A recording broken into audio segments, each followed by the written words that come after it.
Ha o'g'lim, nima qilyapsan? Assalomu alaykum dada. Koptoy o'ynayapman.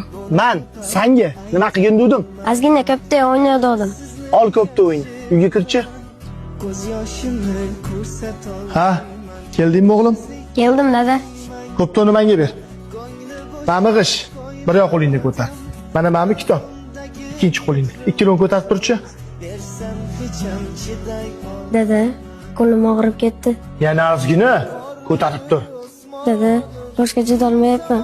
Ha o'g'lim, qo'lingdagi ikkalovida qaysi biri og'ir ekan? G'ish og'ir ekan. O'g'lim, kelajakda mana shunaqa og'ir ishlarni ko'targin kelayotgan bo'lsa, nimaga aytganimni qilib kitob o'qimayapsan? Men ham yosh bo'lganman. O'yin qiziq, lekin bilimni vaqtida olish kerak. Bu yoqqa kel o'g'lim. Otalar hech qachon farzandiga yomonlikni ravo ko'rmaydi. Mana aytganimni qilib kitobingni o'qib bolam. Xudo xohlasa, bu dunyo kam bo'lmaysan bolam.